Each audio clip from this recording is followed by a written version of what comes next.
Welcome back to Braille's channel. Another payout pong muli ang ating ihatid ngayong araw. Sila ang mga naglabas ng announcement as of this date August 7, kung saan ang mga ito ay yan po ang ating ibabahagi ngayon. But before po tayo mag-start sa ating topic, kung bago ka pa lang sa aking channel, please do kindly subscribe, like and share na din para lagi po tayong updated sa mga latest news at iba pang impormasyon na para po sa inyo. With no further ado, let's begin na po sa ating topic. Latest news. Social pension payout updates as of August 7 year 2024. Mga bagong schedule alamin. Narito na po ang mga bagong payout schedule as of this date August 7. Simulan po natin sa probinsya ng Barangay Balili, Mangkayan, Benguet. Gaganapin po ang inyong social pension payout this August 14 at Barangay Hall na mag-start ng alas 8:30 hanggang alas 11:30 ng umaga. Ang sumunod na naglabas ng kanilang schedule ay sa probinsya ng Sadanga. Mountain Province, gaganapin na po ang inyong payout schedule this August 12 and 13. Ito po ay hinati sa dalawang team. Alamin nyo na lang po ang venue at oras ng inyong payout. Sa August 12, ang Team 1 na binubuo ng Barangay Saklit at Barangay Anabel, at ang Team 2 naman ay ang Barangay Belwang at Barangay Bikigan. At sa August 13, nakaschedule ang payout ng Barangay Betwagan, Barangay Poblasyon, Barangay Sakasakan at Barangay Demang. Ang next na naglabas ng kanilang schedule ay sa probinsya ng Barangay 21C, Davao City.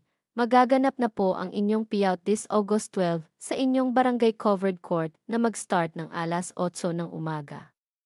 Ang sumunod naman ay sa probinsya ng Barangay Balangunan, Jose Abad Santos, Davao Occidental. Ang inyong payout ay gaganapin na po this August 15 sa inyong barangay gymnasium na mag-start ng alas 10 hanggang alas 12 ng tanghali. At ang last na naglabas ng schedule ngayong araw ay sa probinsya ng Baguio. Ang inyong social pension payout ay gaganapin na this August 19 hanggang August 29. Ito po ang bawat schedule. Sa August 19 mag-start ang payout ng Purok Kins at Barangay Irisan ng Unit 9 at ang District 7 na gaganapin sa Santo Niño Covered Court. On the next day, August 20 gaganapin ang payout ng Unit 9 Purok Kins Irisan, ang Unit 6 sa Aurora Hill Senior Citizens Charter sa Center at sa hapon naman ay sa Sanitary Camp Basketball Court. Kabilang din sa mag-payout ang Section 6 Fairview and Andres Bonifacio na gaganapin sa Fairview Covered Court. Sa August 21, gaganapin ang lahat ng mga unclaimed beneficiaries na hindi nakakuha last Aug 19 to 20. On the next day, August 22, gaganapin naman ang payout ng Unit 8 Camp 8 at ang Unit 2 DPS Compound. On August 23, magaganap ang payout ng Section 6 CBD Senior Citizen Chapter at ang Section 4 CDRRM o Lower Quarry. At sa August 26 naman gaganapin ang lahat ng unclaimed beneficiaries o mga hindi nakakuha noong August 22 to 23. Ang venue ay sa Senior Citizen Center. Sa August 27 naman, gaganapin ang payout ng Unit 1 sa Luwalhati Covered Court at ang Unit 3 sa Bakekang Central. On August 28, ang Unit 5 ang mag-payout, kabilang dito ang Middle Quezon Hill, sa umaga ang Pingit. Dizon na gaganapin sa Barangay Hall, at sa hapon naman ang lahat ng barangays ng Quirino Hill, Camdas, at Happy Homes na gaganapin sa Middle Quirino Hill Covered Court.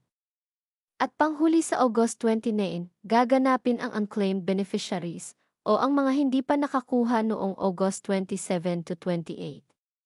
Ang venue ay sa Senior Citizen Center. Para po sa lahat ng may mga representante, narito po ang sample form ng DSWD para sa authorization letter. Ilalagay ko po ang link sa description sa ibaba para ma-download at ma-print nyo po. That's it. Ito lang po ang mga naglabas ng kanilang payout schedule as of this date August 7. Manatili po kayong nakatutok sa aking channel para sa mga latest updates at iba pang impormasyon na para po sa inyong lahat. Marami pong salamat and God bless everyone.